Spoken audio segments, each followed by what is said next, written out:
Hey, what's going on, everyone? So today I'm going to show you how you can install a body lift on your Hummer H3. Now, I know this video is kind of long. It's like 30 minutes. However, some parts of the video will be skippable. There's actually some different steps that you got to do depending if you have the Alpha or if you have a inline 5. But I will be demonstrating how to do both. Now, the kit that we're going to be installing today is the Outfitter Design 1 1/4 inch body lift kit. You can actually get it right from their website, outfitterdesign.com. I don't believe they sell it anywhere else, but the kit is only $221, so it's not that badly priced. Outfitter also does sell this kit for the H3T, so if you have that, you can get it. I believe it's $270, so a little bit more, but there's more parts included, and that's kind of why it's more expensive. So in this video, we'll be installing the kit on a 2008 Hummer H3 Alpha. This is actually my dad's Alpha. I've already installed a body lift on my H3. So to make this video go a little bit more smoothly, my dad will be installing the lift, and I'm going to be kind of recording in the background while giving him some guidance because he hasn't done it himself before. Since he's going to be installing it, he actually wanted to use a car lift, which is completely unnecessary. You can achieve the exact same thing if you just use car ramps. By no means at all do you have to use a car lift to get this done. It actually was more of a hindrance at some points. So let's go ahead and get into the tools you need. And I actually got them split up into two different categories. First category is both, so these tools will be needed on both the Alpha and the inline 5. And then over here, I have tools that you will just need if you have an Alpha. If you have an i5, you won't need them. Alright, so the first thing you're going to need is a set of car ramps, obviously 4 of them, then a 4x4 block, a 2x4 block, a hammer, a pair of needle nose vice grips, a floor jack, a impact, a drill with a 9/32 bit, a 18mm socket, a 22mm socket, an extension, and a breaker bar. And then for the Alpha category right here, you're going to need a panel puller, as you can kind of see here, or you could use a flathead, depending on what you got, a Sharpie marker, gray one, tape measure, and finally a Dremel with a drill bit or whatever other type of attachment that you got on it that can trim something. Alright, so before we begin, I kind of want to explain what a body lift is, so when you go to do it, it makes a whole lot more sense. So the H3 has a body-on-frame design. That means it has a body and a frame. So this right here is the body, and that makes up the whole look of the vehicle as well as the interior. And on the other hand, we have the frame, which is also sometimes called the chassis. The frame is responsible for holding the body as well as the entire driveline, everything from the engine, the transmission, and also the entire suspension. Now, the body isn't welded on to the frame or anything like that. It's actually being held on together by 12 different body mounting locations. So basically, 12 bolts are screwed into the body from the frame, and that's how it's kept together. Now, I know I'm only highlighting 6 of them on screen right here, but they will be in the exact same location on each side. So in this graphic right here, this little gray shape that kind of resembles a pi symbol is a body mount point. Now what we can actually do is put a spacer in between the frame and the body. As the name suggests, the body lift kit lifts the body up from the frame in order to give the vehicle a taller appearance. However, this is not a suspension lift. You are not gaining any more ground clearance than a stock H3. The purpose of this kit is to allow you to run a larger size tire. So here is the stock and body lifted H3 on level ground. Now if you notice, the body lifted H3 has much more room in the wheel wells than the stock H3 does. And that's what allows us to run that bigger tire. Now let's go ahead and try to run a much larger tire on that stock H3. Oh, no way is that gonna mount. Now let's go ahead and take that exact same size tire and put it on our body lifted H3. And it fits. It's not touching the fender flares, the wheel wells, anything like that. Now as you can see, as I switch it back and forth, you do actually gain ground clearance because you're increasing the diameter of the tire, which in turn raises up your axle and gives you more clearance. Now I want to show you what a single body mount point looks like. So here it is. As you can see on the top, we already have our body lift spacer installed. Right below that is our upper body bushing. That was the part that the body was previously resting on, but since we've installed our body lift spacer, that's now the part actually touching the body. We also have a lower body bushing as well that sits below the body mount point, which is actually welded to the frame. To sandwich it all together, we have our bolt, and we actually get a new longer bolt with the lift kit because the factory bolt would be too short with the new body lift spacer. And the last thing that you can't see from this angle is the bolt sleeve. It's actually located inside the lower body bushing and the upper body bushing. When you go to unscrew the bolt, you'll actually be taking the lower body bushing and the bolt sleeve with you. So that is how every body mount point is constructed. Now that we got that out of the way, let's get started. Now when you go to do a body lift on an H3, there is one little problem that you got to take care of in order to get it to work properly. You see, the fan shroud is actually a part of the body, and the fan itself is a part of the frame. When you do a body lift, the fan shroud moves, but not the actual fan.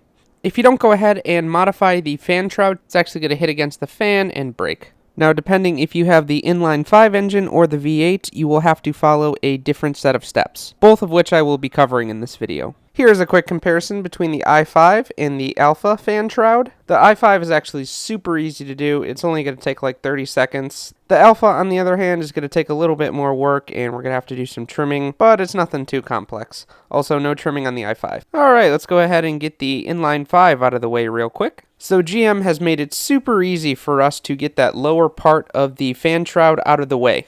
The bottom part of the fan shroud actually rotates 180 degrees up. This was originally intended to make the vehicle a whole lot easier to service, but in our case it's helping us to avoid having to do any trimming. So what we're going to do to rotate it is to find this plastic little tab on the side. And what we could do is just start rotating that up, and once you get it all the way, you're done. Now we can do the body lift, and now you won't have any issues with the fan hitting the fan shroud. Now please note, once you do this body lift, you can no longer rotate this piece back down. If you do and start your engine, you're going to destroy your radiator and your fan shroud, kind of like this guy did. Now that you got the concept, let's go ahead and demonstrate this in real life. So excuse the mess, there's a whole bunch of stuff right here that's kind of taken apart and whatnot, but that's not important. Let's go ahead and work on rotating this fan shroud on this factory one. So if we go ahead and look down here, you can see that there's a tab right here. Pull up on it like that, and just like that. Now you probably noticed when I went to bring up this tab that there is actually two tabs right here. So this is the second tab. So you need to have this tab in this position. We are not using this first one right here. We are doing the second one. So that's just a clarification. Real quick, here's kind of a closer up shot showing what happens when you actually go to rotate those two tabs right here. As you can see, this is the bottom of the fan shroud. From here, you're going to be able to see me physically rotate the fan shroud from inside right here. And as you can see, just rotate it a little bit, and then you got tons of clearance underneath there. Now, you don't need to rotate it from the bottom. I was just doing it to kind of show you. Just go ahead and do it from the top. Alright, so now that we've rotated this fan shroud in this position, what we're actually going to do is use the included 6mm bolt and go ahead and drill a hole right here.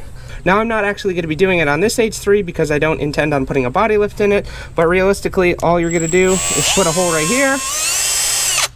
And what you're going to go ahead and do and put your bolt and nut right here. And what this is going to do is preventing this from going down. So you won't have to go to the auto parts store and ask the guy for a new radiator and fan shroud. And that's it for the i5. So now let's go ahead and move on to the Alpha. So unfortunately, us V8 guys have a little bit more work cut out for us. Thankfully, the lower part of the fan shroud is removable, so what we got to do is take that out and trim it. It's got two clips on the bottom, so you'll have to pop both of those out. So unfortunately, you can't just go ahead and slide the thing out from the bottom of the vehicle because the trans cooling lines actually get in the way. So what you got to do instead is kind of fiddle with it and rotate it in a way where you can grab it from the top of the engine bay.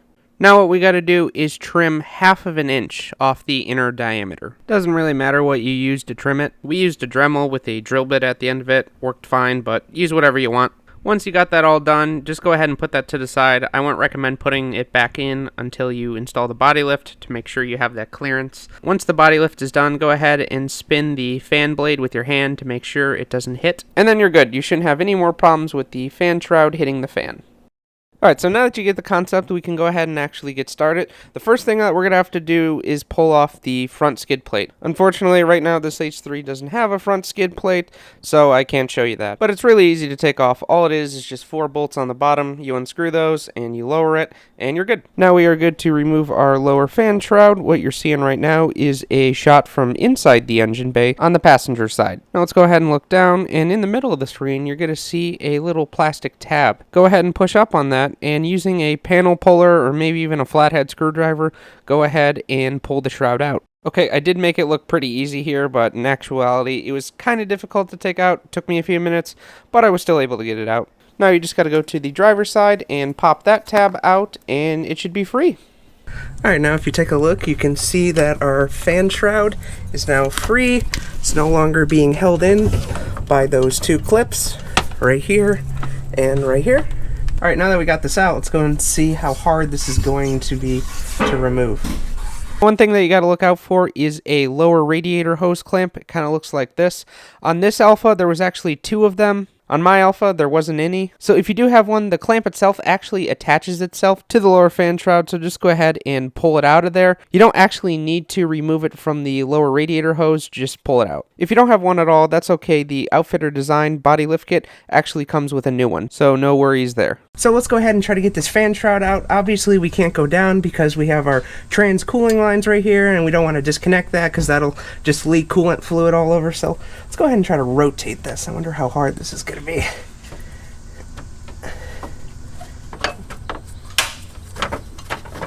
Okay, we just got it out, and let's go ahead and try to just rotate this all the way around and get this thing out. Alright, so we did as much as we could down here. Let's go ahead and go to the top side and see if we could retrieve this out of here. Alright, so now we are in the engine bay, and look at this. You could see the part of the fan shroud. Since we are already rotated at 90 degrees, it's starting to stick up. So let's see if we can get this the rest of the way out with a little effort. So, oh wow, that was actually easy. I expected more resistance. So now our fan shroud is out, and now we can go ahead and start trimming it. Real quick, as you can kind of see here, this is the tab that was holding it in, so this has to be pinched in and then pull out. And also there's a hole right here. This just slides into the other part of the shroud. There's no connections or anything there, but that just slides out. So as for the instructions, you will have to trim a 1/2 inch from the shroud going all the way around here, so you'll have to measure that out. And you will also need to drill a hole that is 9/32 in size. That is 3/8 up right here. And the reason why you're doing this is putting in a brand new hose clamp for your lower radiator hose. So that'll just hold up this guy a little bit more. Here's a cool little trick. Take a little piece of scrap metal, measure out your 1/2 inch distance, and just go ahead and make your half circle. It's definitely a huge plus to have a silver Sharpie marker, so if you don't have one, I would recommend getting one, just because it's a whole lot easier to see, and you can be a little more accurate.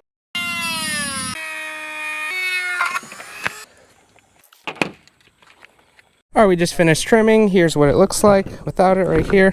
So a little bit different, not too much, but trimming honestly isn't that bad. All you really need is a Dremel. Just to finish it off right, we went ahead and took a grinder to it just to smoothen it out. There was quite a few little bits still stuck on there, so it just kind of smoothened it out, and it makes it look a little bit nicer.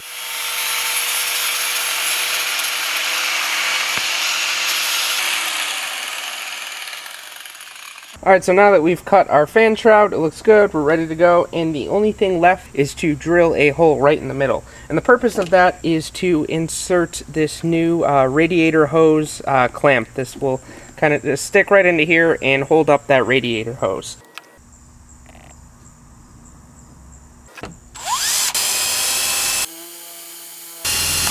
Alright, here we have our clip.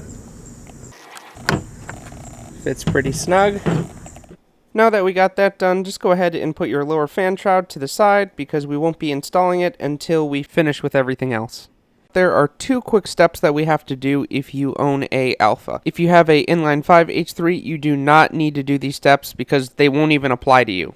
Now, in Outfitter Design's directions, they do mention that it might be necessary to loosen or remove the heater hose bracket. Just to make sure, I went ahead and did that. I'll show you where it is and everything, but honestly, I don't think it really made much of a difference. The bracket was in the exact same spot after the body lift was complete, so I don't think it's that necessary to move, but I'll show you anyway. So inside the engine bay, first go ahead and locate the oil cap, and when you do so, go ahead and look deep down in there, and you will see a single bolt holding up a bracket. As you can kind of see here, highlight it, and just go ahead and unscrew it.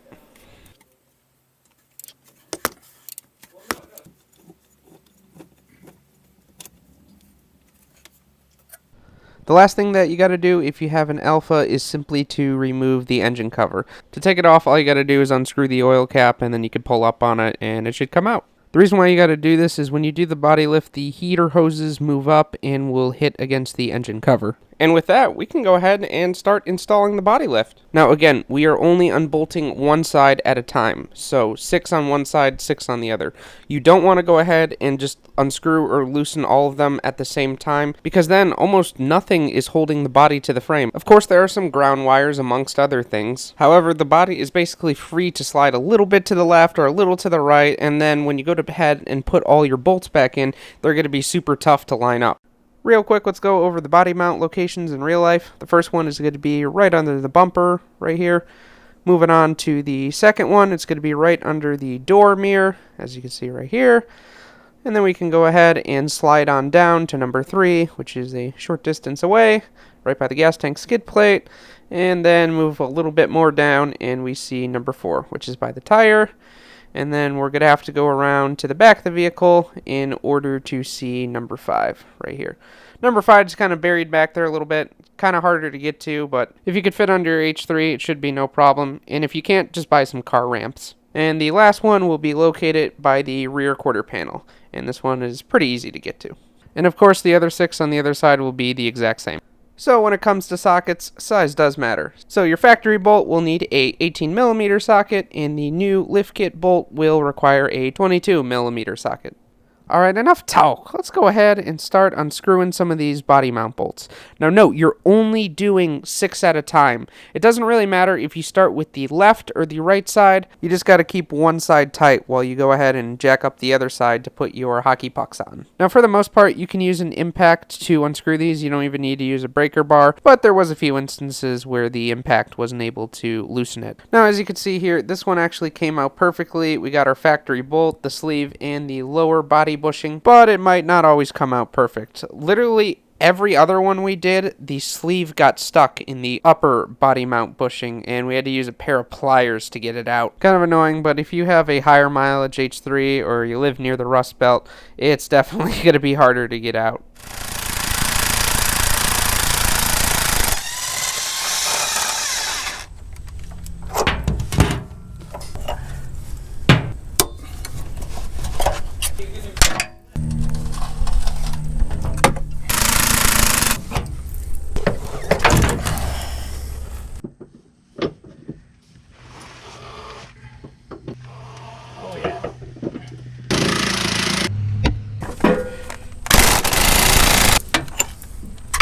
Alright, so we just got all of our bolts out. They should be the exact same. For some reason, we got one that looks kind of different. I'm not sure if this one was replaced.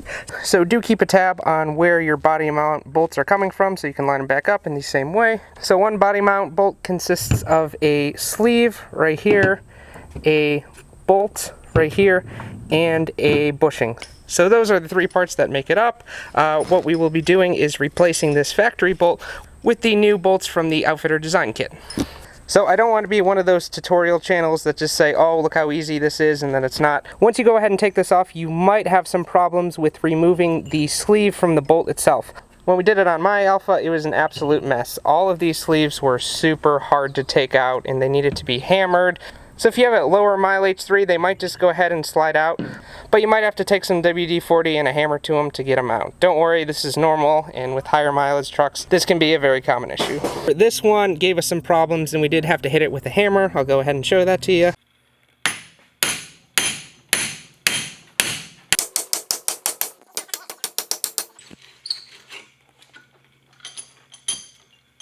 So this was an interesting one. The bolt actually got stuck in the lower body bushing mount. Now that you got the old factory bolt out, you can go ahead and put that to the side. You won't be needing them. Now take the body lift kit bolt and go ahead and put on the included washer, stick it in the lower body bushing, and slide the sleeve back on, and that's it.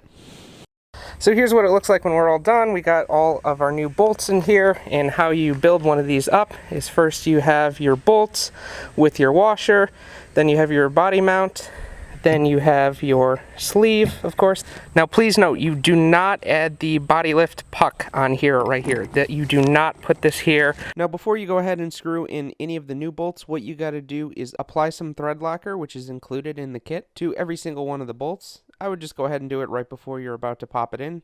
Now we are finally ready to actually jack the body up so we could put in those body spacers. We will be picking the truck up by the body with the jack, so we are not using the frame.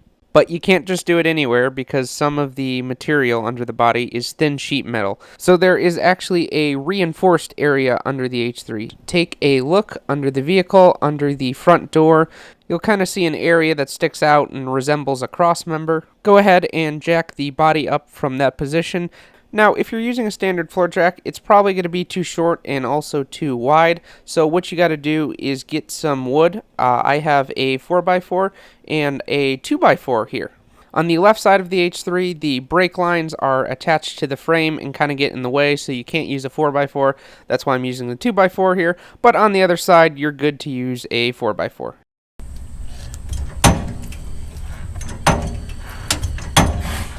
When you do this, you will notice a difference between the body of the truck and if you got any step bars or rock rails on, so you will see a pretty good sized distance between them. Don't worry, this should get smaller once you go ahead and put the truck back down.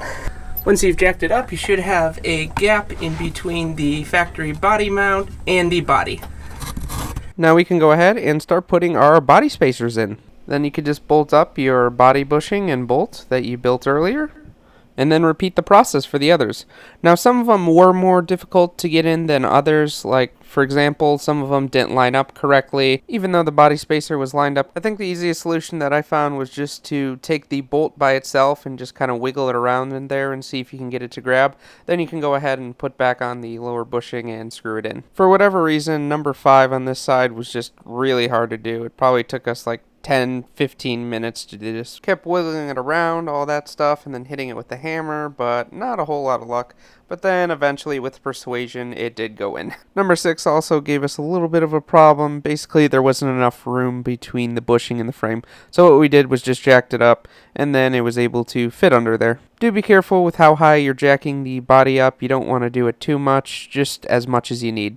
And here's the final bolt going in on the left side. All you need to do is hand tighten them, and then once you go ahead and lower the truck off the jack, you can go ahead and torque them down to their proper spec, which is 75 foot-pounds. But yeah, now you can get a good sense of what the body lift is going to look like on this side. Right here, you can see where the original wheel well position is and where it sits now. Here's the other side, and you can definitely see the difference between the two. If you go to the back or front, you can definitely see that transition from stock to body lifted. Now, I know I'm getting pretty up close with it, and the gaps do kind of look a little big, but honestly, looking at the truck in its entirety, you don't really notice it. It doesn't stick out that bad, and I guarantee 99% of the people looking at your truck aren't going to notice it. But yeah, from here, just go ahead and tighten your bolts, 75 foot-pounds, and you're good on that side. Quick montage of the other side.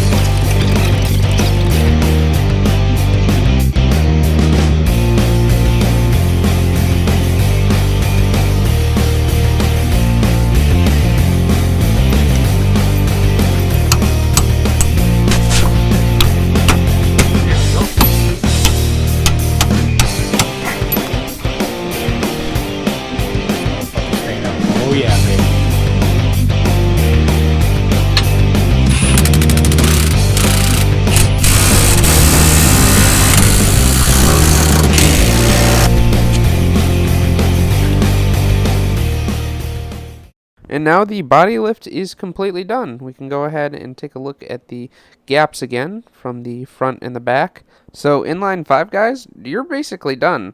However, if you are an alpha owner, we still got just a few more steps to do. You can go ahead and put your lower fan shroud back in position. As you can kind of see, I took my hose clamp off when I went to go put it in, just makes it a lot easier, and I just put it back in when I had the lower fan shroud in position. Once you do get it back in, just to make sure, I would go ahead and spin the fan blade with your hand, just to make sure that there is absolutely no type of rubbing issue with the fan hitting the fan shroud. As you can kind of see here, I'm definitely clear. I did test it myself, and it was fine. Now, if you chose to remove your heater hose bracket bolt, go ahead and make sure to tighten that back up. Now this part wasn't in the directions, but the top of the fan shroud was kind of hitting against the intake a little bit, so what we ended up doing was just taking a Dremel to it and trimming just a tiny little bit off. Now you definitely don't need to do this if your fan is not hitting it, but we thought we'd do it just to make it a little bit cleaner looking. Next, go ahead and try to fit your engine cover back on. You're most likely going to have a problem with the cover hitting the heater hoses. Personally, on my own Alpha, I did not have this problem, but it looks like we're having this problem here, so what we're going to do is just go ahead and trim a little bit of the engine cover in the back so we can get it to fit properly. Not really ideal, but it's in the back. No one's really going to see it. The cut you're going to have to make is about 3.5 inches by an inch. Once that was done, it made it a whole lot easier to fit that engine cover back in. It's definitely a good idea to have that engine cover be able to pop on and pop off easily, just in case you need to work on the truck for anything else. Remember to go ahead and put your oil cap back on, and here's what the trimming looks like from the back, basically out of sight. Alright, now that we're all done with the lift kit, let's go ahead and look at some before and after pictures. I did my best to try to take the picture from the exact same angle using the exact same background, and I even edited the position of them digitally so they look the exact same. So the only thing that you should see moving is the body lift. So here's the before picture. Please do remember that this truck already has 37-inch tires in the 4-inch Rancho kit, so by no means is it stock to begin with. So overall, there's definitely improvement, but it is kind of subtle. But remember, the point of this kit is not to lift your truck to the moon, it's to allow you to fit bigger tires. As I'm flashing it back and forth, you can kind of pick out the differences between body lifted and stock. Let's go ahead and really zoom in and show us where that body lift helps us out. Obviously, it separates the step bars from the body a little bit, but let's go ahead and take a look at the front. This is probably one of the most important areas that the body lift helps us out. If you're running larger tires with new wheels that have more of an offset or are just using wheel spacers, they are pretty likely to actually rub against those front fenders when you go to turn the wheel. This actually really did help us out in our situation. When I went to go to turn the wheel, I was getting rubbing issues. However, after I installed the body lift, I wasn't getting those same rubbing issues. In addition, you are getting more clearance in the wheel wells, as you can kind of see from here. We do get that exact same thing in the rear. This is really helpful because those 37-inch tires almost hit against the rear quarter panel, and when you go to flex the suspension of the truck, they would definitely rub against it and possibly damage it. And then in the rear, you could definitely see the difference between the two. And as an added bonus, the spare tire holder is actually mounted to the body, so if you are running a larger tire size, you'll have a little bit more room for it to fit. Now the question you might want to ask is, can you fit 37-inch tires with just the Outfitter Design body lift? And the answer isn't too clear-cut in my experience. Outfitter Design does say on their website that you can fit 37-inch tires with minor trimming in the wheel wells. However, that is assuming a factory offset, because when they were doing it on their test vehicle, they were using the standard 18-inch H3X wheels and not any aftermarket wheels with any type of offset. So if you want to get 37s, it's definitely going to be a little more work and more experimental. I'd like to make a video on that in the future, but if you just want to get a new size tire that you know will work, go with a 35-inch tire. Alright, and that's everything. So in total, if you've never done anything like this before, it'll probably take you 3 or 4 hours. I'd definitely block out a whole day just in case you run into problems. But overall, it's not that hard of an install. I know this video was kind of long, but honestly, it's not that bad even if you don't have a whole lot of experience. And it's definitely better than taking it to a shop and them charging you like $500 to like $1,000 to get it installed. Kind of a funny story, when I bought my lift kit, I was super busy with work and I was just kind of thinking about just getting it done at a shop. I actually called 4-Wheel Parts and they were going to charge me $600 to install it, which is kind of a lot. I mean, the kit itself is $221 and they want $600 to install it. And to me, that's just not worth it on a kit that's pretty easy to install. Now, in the future, I will definitely be uploading a video on how you can install the Outfitter Design bumper spacer, which is kind of a complement to the body lift kit. It is sold separately. The thing is, I already have it installed and I have already filmed everything. It's just that these videos take a crazy amount of time. I mean, this video, the body lift video, has taken me literally about 70 hours from start to finish, which is is just a crazy amount of time, but that's kind of what it takes to make a good quality video like that. So I want to come out with that video as soon as possible. I'm going to start working on it right after I get this video uploaded, so definitely keep an eye out for that video. So anyway, thank you guys so much for watching to the end. I know this was a long video. There was just a whole bunch of explanations and different topics I wanted to cover to make sure you guys are doing this right. So anyway, I will see you guys later.